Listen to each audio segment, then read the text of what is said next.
अस्सलामु अलैकुम वरहमतुल्लाहि वबरकातुह। जी, उम्मीद है आप खैरियत से होंगे, आफ़ियत से होंगे। 10th क्लास में आप स्टूडेंट्स को खुशामदीद बोलते हैं, मैथमेटिक्स की क्लास। और इसमें यूनिट नंबर 1 उसके बारे में हम पढ़ रहे हैं, क्वाड्रेटिक इक्वेशंस। और क्वाड्रेटिक इक्वेशंस को सॉल्व करने के 3 मेथड्स हम डिस्कस कर चुके हैं अपने प्रीवियस लेक्चर्स में। और वो 3 मेथड्स कौन कौन से हैं? By factorization, by completing square method and by quadratic formula. आज हमारा जो टॉपिक है वो है equations reducible to quadratic form. वो इक्वेशंस जिनको आप रिड्यूस करके क्वाड्रेटिक फॉर्म में कन्वर्ट कर सकते हैं।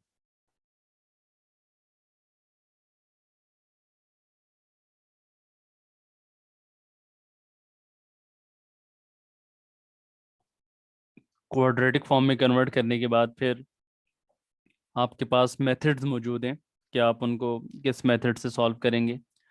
उस बेस पे आज हम एक्सरसाइज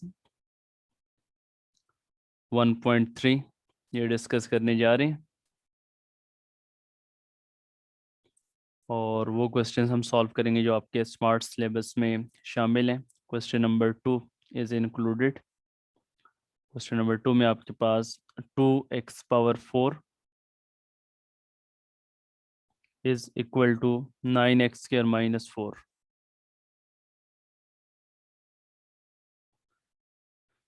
इससे आप इक्वेशन को अरेंज करेंगे। +9x² लेफ्ट साइड पे आएगा तो -9x² आ गया, और -4 लेफ्ट पे आएगा तो +4 आ गया, इज इक्वल टू 0। फिर अब इससे सॉल्व करने के 2 मेथड्स हैं कि आप इसमें इसको इस तरह से लिख सकते हैं। x⁴ को लिख लें आप x² का square -9x² +4 is equal to 0।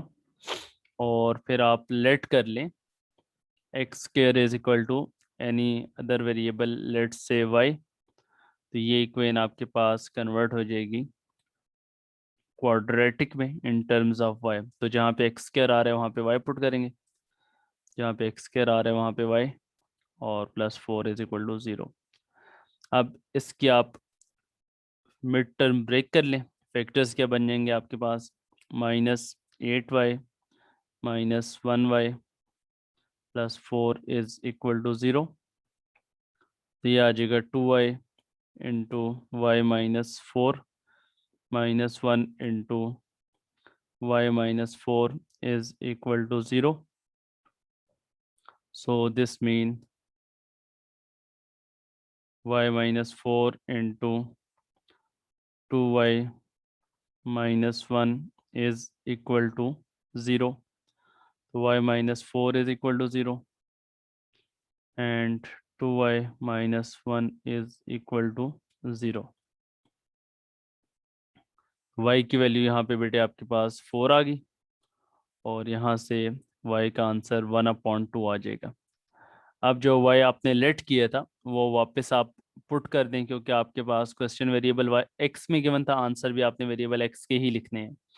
तो y की जगह पे आप पुट कर देंगे x² इज इक्वल टू 4, और यहाँ पर भी आप y की जगह पे पुट कर लेंगे x² इज इक्वल टू 1/2। तो दोनों तरफ अंडर रूट अप्लाई करेंगे तो यहाँ पे x के 2 आंसर आ जाएंगे +-2, और यहाँ पे भी x के 2 आंसर आ जाएंगे +-1 का अंडर रूट 1 ही होते हैं, और under root 2 as it is. So आपके पास 4 आंसर्स आ गए हैं। लास्ट पे आप फिर लिखेंगे। सो सॉल्यूशन सेट में आपके पास +-2 एंड +-1/√2, ये 4 आंसर्स आपके पास आ गए हैं। तो इस तरह से कोई भी इक्वेशन जिसको आप रिड्यूस करके पहले क्वाड्रेटिक में कन्वर्ट करेंगे, और फिर उसमें आप कोई भी मेथड अप्लाई करके उसको सॉल्व कर सकते हैं क्वाड्रेटिक इक्वेशन से, और लास्ट पे फिर दोबारा आपने एक्स के आंसर्स फाइंड करने होंगे। तो ये आपका क्वेश्चन नंबर 2 हो गया। नेक्स्ट क्वेश्चन नंबर 4 है, उसमें आपके पास इक्वेशन गिवन है x raised power 2/3 plus 54 is equal to 15x raised power 1/3।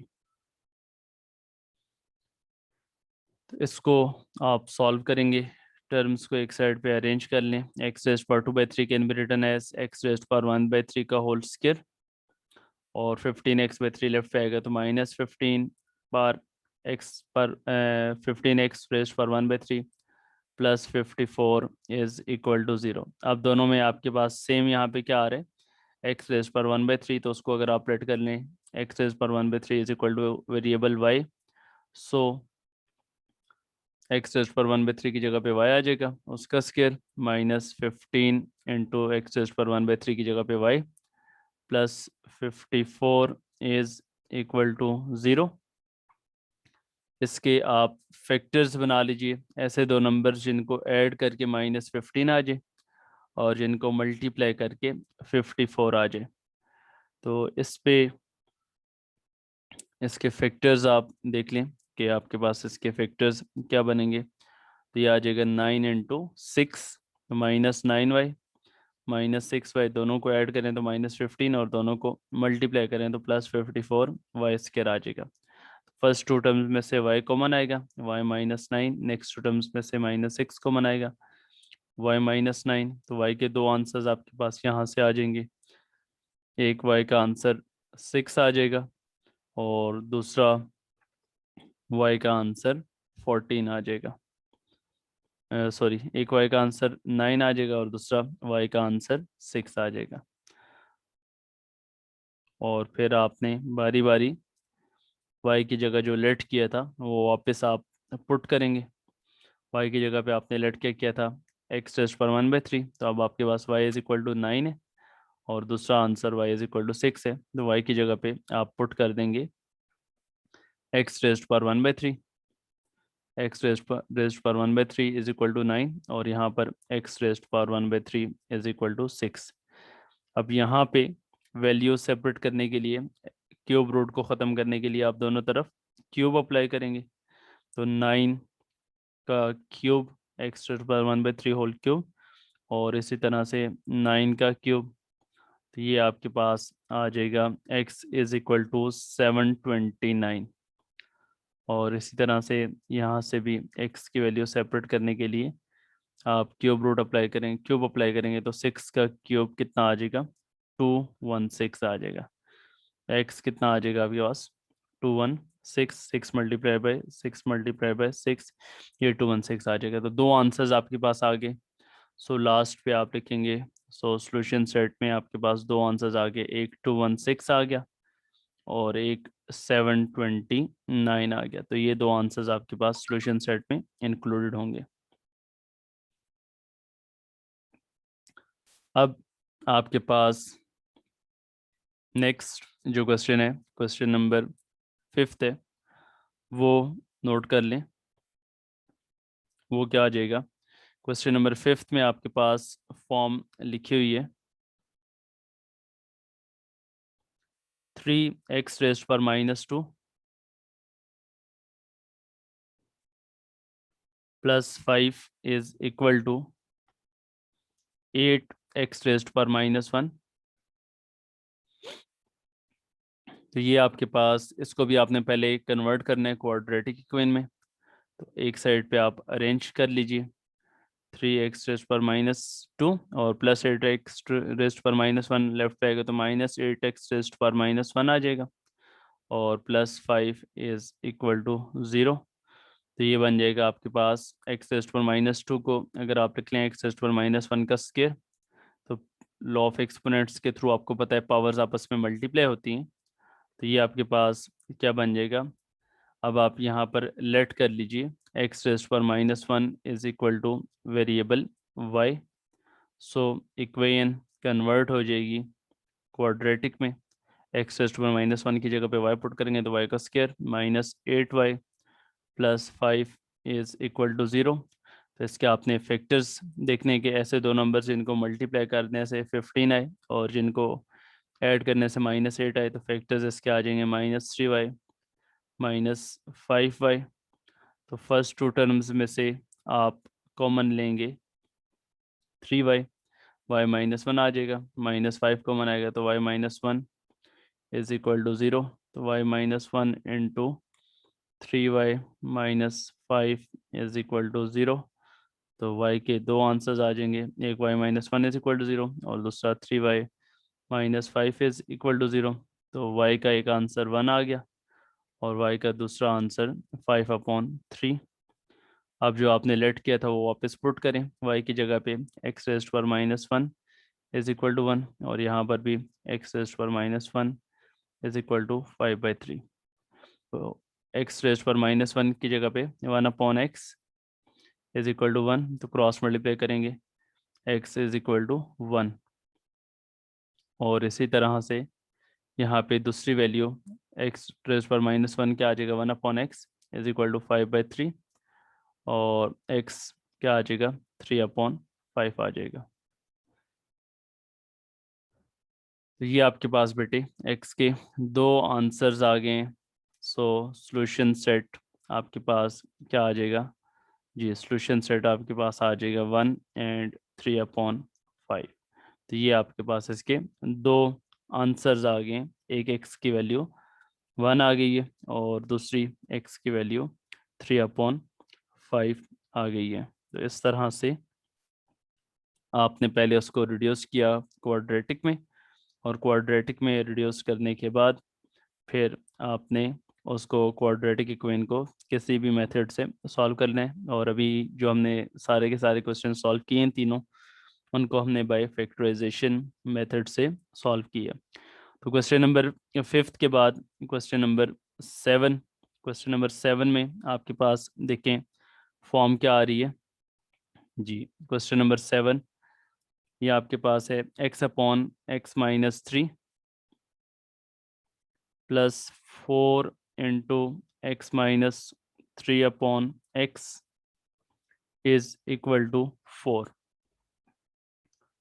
तो ये इक्वेशन आपने सॉल्व करनी है और यहाँ पर this equation is known as reciprocal equation. ठीक है, ये आपके पास रेसिप्रोकल इक्वेशन कहलाती है क्योंकि आपके पास जो टर्म लिखी है उसका रेसिप्रोकल यहाँ पर मौजूद है। ठीक है, तो उसमें फिर आपने करना ये होगा, इसी को आपने लेट कर लेना होगा किसी भी दूसरे वेरिएबल के इक्वल। x/(x-3) को अगर आप y के इक्वल लेट कर लें तो x-3/x क्या आ जाएगा, 1/y आ जाएगा। सो आपका जो क्वेश्चन है वो वेरिएबल x से वेरिएबल y में शिफ्ट हो जाएगा। तो वो क्या आ जाएगा, x/(x-3) की जगह पे y आ जाएगा प्लस 4 इंटू x-3/x की जगह पे क्या आ गया, 1/y इज इक्वल टू 4। तो y plus 4/y is equal to 4। LCM ले लें, y² plus 4 is equal to 4 और क्रॉस मल्टीप्लाई करेंगे तो y² plus 4 is equal to 4y। Terms को एक साइड पे अरेंज कर लें, y² minus 4y plus 4 is equal to 0। तो फैक्टर्स क्या बनेंगे आपके पास, -2y plus 4 is equal to 0, y into y -2 और -2 कॉमन आएगा, y-2 इज इक्वल टू 0।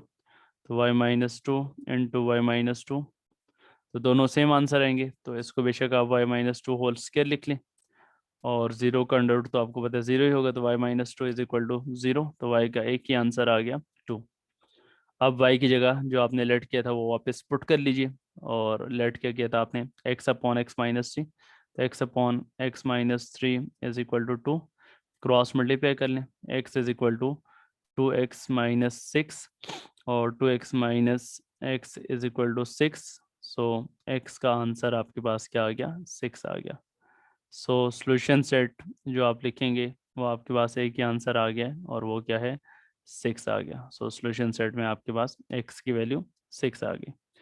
तो इस तरह से आपने ये क्वेश्चन नंबर 7 सॉल्व कर लिया, जो कि क्या कहलाता है, रेसिप्रोकल इक्वेशन कहलाती है।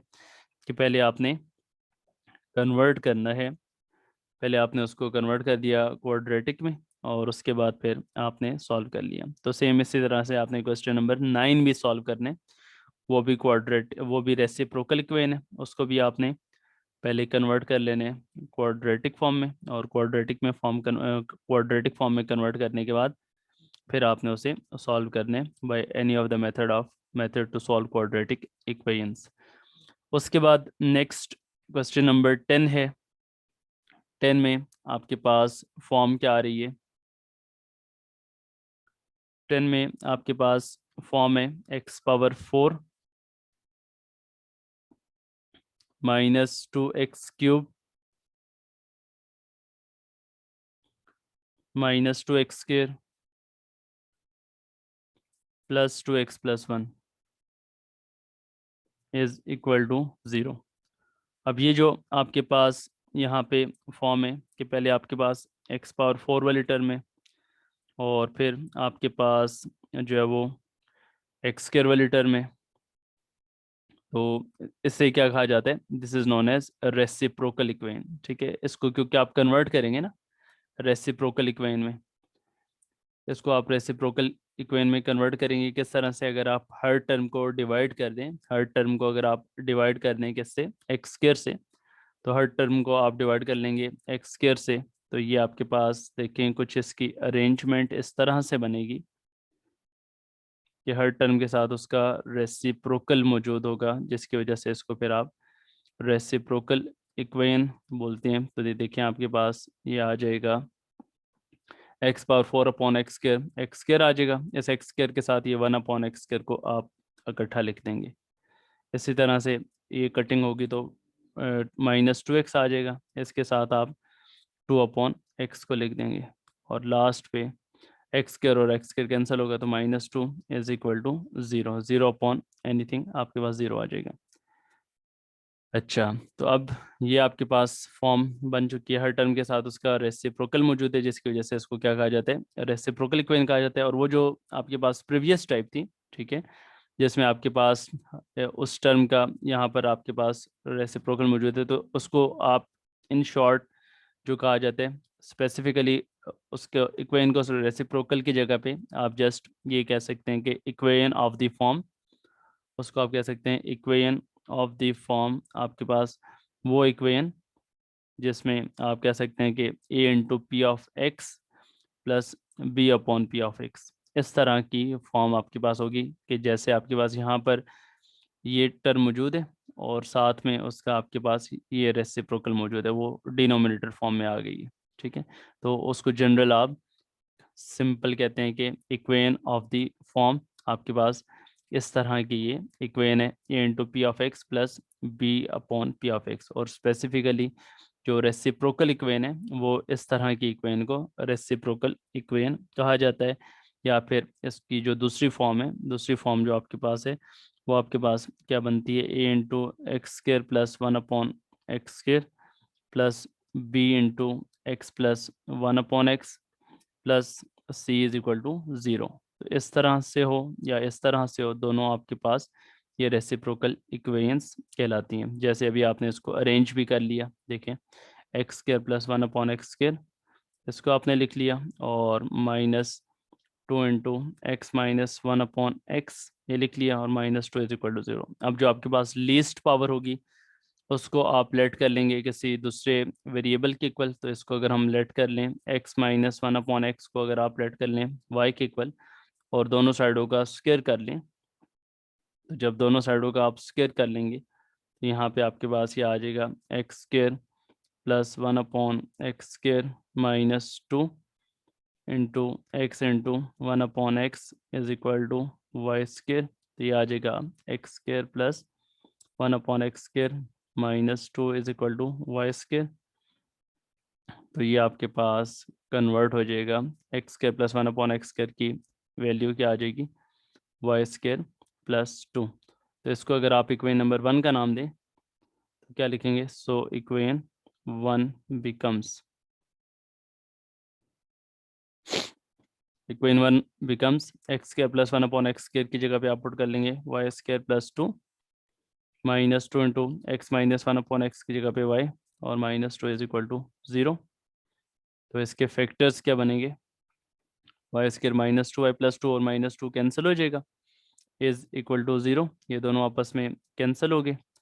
और पीछे आपके पास क्या आ गया, दोनों में से y कॉमन आएगा तो y minus 2 is equal to 0। तो y के दो आंसर्स आ जाएंगे, y इज इक्वल टू 0 और y minus 2 is equal to 0।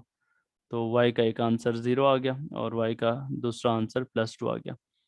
लेकिन क्वेश्चन आपके पास वेरिएबल x में गिवन था, इस वजह से आप आंसर भी वेरिएबल x में ही फाइंड करेंगे। तो अब आपके पास ये फॉर्म क्या आ जाएगी, सो y आपने क्या लेट किया था, y आपने लेट किया था x माइनस 1 अपॉन एक्स, तो y इक्वल टू 0 था, तो x minus 1 upon x is equal to 0। एक यहाँ से आपने वैल्यू फाइंड कर लेनी है और दूसरा x minus 1 upon x is equal to y की दूसरी वैल्यू क्या आ चुकी है, 2 आ चुकी है। तो y की जगह पे आपने x minus 1 upon x put कर दिया ताकि आप x का आंसर फाइंड कर सकें। इसका एलसीएम आ जाएगा, x square minus 1 is equal to 0। तो x square minus 1 is equal to 0, x square is equal to 1 और x is equal to plus minus 1। और इसी तरह से इसका आप एलसीएम लेंगे, x square minus 1 is equal to 2 और x square minus 1 is equal to 2x और x square minus 2x minus 1 is equal to 0। तो ये आ जाएगा आपके पास factors x minus minus 1x, बल्कि इसके फैक्टर्स पॉसिबल नहीं है। इसके जब आपके पास फैक्टर्स पॉसिबल नहीं है तो इस पे फिर आप क्वाड्रेटिक फार्मूला अप्लाई कर लें। आपके पास ऐसे दो नंबर्स नहीं है जिनको आप ऐड करें तो माइनस 2 आए और मल्टीप्लाई करें तो माइनस 1 आ जाए, तो इसके फिर आप क्वाड्रेटिक फार्मूला अप्लाई कर लें, a की वैल्यू 1, b की वैल्यू माइनस 2 और c की value minus 1। x is equal to minus b plus minus b square minus 4ac divided by 2a। तो ये आपके पास आ जाएगा 2 प्लस माइनस 2 का स्क्वायर 4, 4 माइनस 4 0 हो जाएगा। ठीक है, ये आपके पास 0 आ गया, 0 का रूट 0। और अच्छा, इसके आपके पास डिवाइडेड बाई 2 आ जाएगा, तो minus b plus minus b square minus 4ac, यहाँ पर माइनस 1 है, c की वैल्यू माइनस 1 है, तो ये हो जाएगा 4 प्लस 4 8 आ जाएगा डिवाइड बाई 2। और 8 को आप एलसीएम लें तो 2 अंडर रूट 2 लिखा जा सकता है 8 को, और 2 लेने के बाद आप नीचे वाले 2 से कैंसिल करेंगे तो ये आ जाएगा 1 प्लस माइनस अंडर रूट 2। तो सोल्यूशन सेट आपके पास क्या आ गया, सोल्यूशन सेट आपके पास आ गया, सोल्यूशन सेट में आपके पास जो आंसर्स आ गए plus minus 1 and 1 plus minus under root 2। तो ये टोटल आपके पास 4 आंसर्स यहाँ से आपने फाइंड कर लिए। अब उसके बाद नेक्स्ट जो है वो इस एक्सरसाइज का क्वेश्चन नंबर 13 है, और उसमें आपने इसको किस तरह से सॉल्व करने, क्वेश्चन नंबर 13 में वो आपके पास एक्सपोनेंशियल इक्वेशन है। और एक्सपोनेंशियल इक्वेशन वो होती है जिसमें वेरिएबल पावर की फॉर्म में आ जाए, तो 3 raised power to x plus 2 is equal to 12.3 raised power x minus 3। इस इक्वेशन को आपने सॉल्व करने, इसको आप लिख लेंगे 3 रेज्ड पावर 2x अलग लिख लें, डॉट 3 रेज्ड पावर 2 अलग लिख लें, 12.3 रेज्ड पावर x अलग कर लें, तो 3 का स्क्वायर 9, तो 9.3 पावर 2x को लिख सकते हैं 3x का square minus 12.3 raised power x plus 3 is equal to 0। तो अब इसमें आप लेट कर लें 3 raised power x is equal to variable y। तो इस तरह से आपका ये सवाल कन्वर्ट हो जाएगा वेरिएबल x से वेरिएबल y में। तो 3 रेज पावर एक्स को आपने वाई के इक्वल पुट कर लिया तो ये आ जाएगा 9y² minus 12y plus 3 is equal to 0। 3 common लेकर बेशक उधर डिवाइड करवा दें और फिर जो आपके पास बाकी बच गया उसकी आप मिड टर्म ब्रेक कर लेंगे। फैक्टर्स इसके क्या आ जाएंगे, -3y minus 1y is equal to 0। First two terms में से 3y कॉमन आएगा,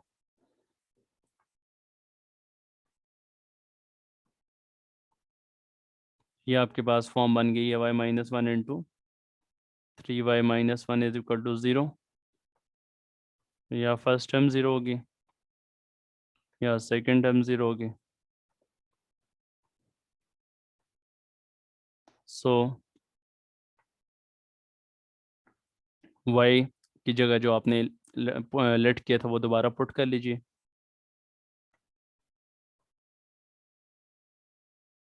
तो यहाँ पे आपके पास इसकी जो फॉर्म बन गई 1 can be written as anything power 0 mean 3 raise power 0 भी लिखा जा सकता है, ताकि बेसिस सेम है तो पावर्स को आप आपस में इक्वेट करवा दें। और सेम केस यहाँ पे 3 को ऊपर ले करेंगे तो 3 रेज पावर -1 हो जाएगा। तो बेसिस सेम है, पावर्स को इक्वेट करवा लेंगे तो इस तरह से आपके पास x के 2 आंसर्स आ गए। सो आप सॉल्यूशन सेट में लिखेंगे आपके पास 2 आंसर्स आ गए, -1 एंड 0। ठीक है, -1 एंड 0, ये आपके पास इसका क्वेश्चन नंबर 13 हो गया। अब नेक्स्ट क्वेश्चन नंबर 14 वो भी सेम एक्सपोनेंशियल इक्वेशन पे ही बेस कर रहे, तो उसको भी आप नोट कर लीजिए। उसको आपने किस तरह से सॉल्व करना है, last question of this exercise, इस एक्सरसाइज का लास्ट क्वेश्चन है और उसको आपने किस तरह से सॉल्व करना है। क्वेश्चन नंबर 14 है 2 raised power x minus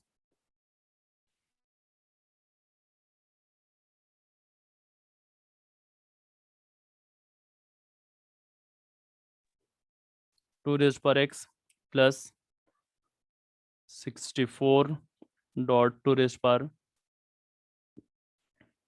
-x -20 is equal to 0। तो ये आपके पास फॉर्म बन जाएगी 2 रेज़्ड पावर x,